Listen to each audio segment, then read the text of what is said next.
I'm not sure about whether the king should apologize or not. That's not what I am about.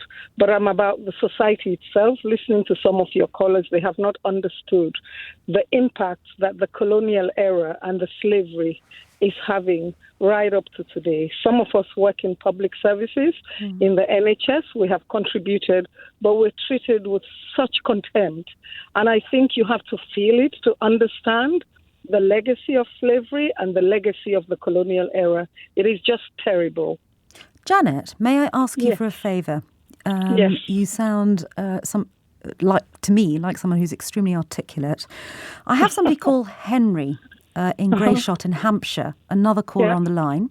And I think you might be able to have an interesting conversation with him. And I'm wondering whether you would be prepared to try and persuade him out of his position. Are you willing to just take a quick conversation with Henry?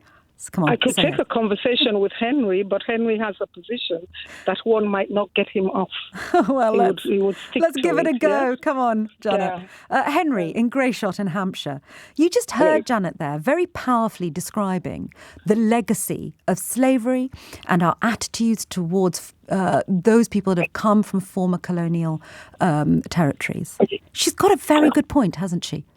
We feel the impact of slavery today in modern society. The point I'm trying to make is where do you stop? We should be getting, as I said to your researcher, the Italian government should be paying reparations because of what the Romans did. The West African chiefs' descendants should be paying reparation because they, in turn, enslaved these people in the first place and sold them to the West. The fact of the matter is, and the same, with Germany, the pharmaceutical industry and the car industry should all be paying, if you take this argument to its logical conclusion, compensation for what they did during the Second World War.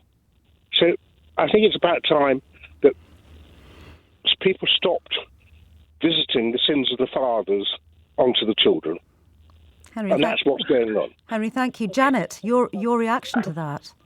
Okay, Henry, we're not visiting the sins of the father upon the children. The sins of the father continue right up to today.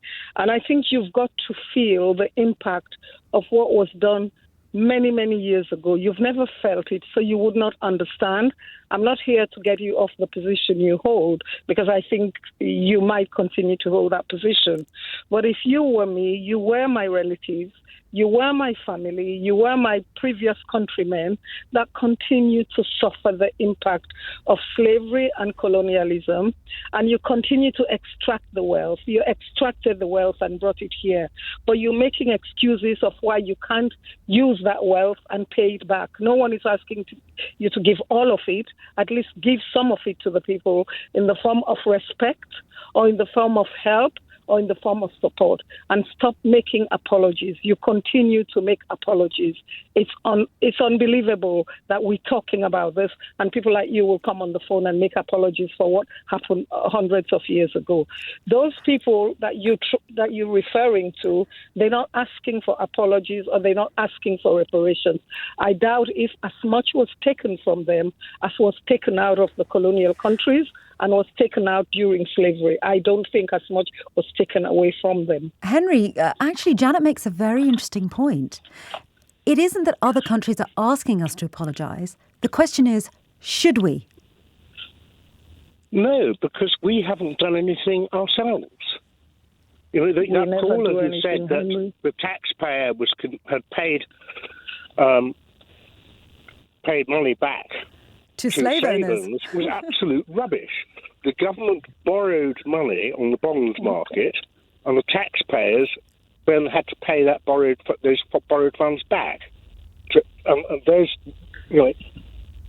We paid compensation in those days, and we went on paying it until 2015.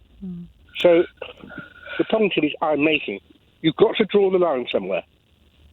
Germany, after the First War, there were circumstances which led up to the Second War, were laid down because of the reparations orders through the Treaty of Versailles.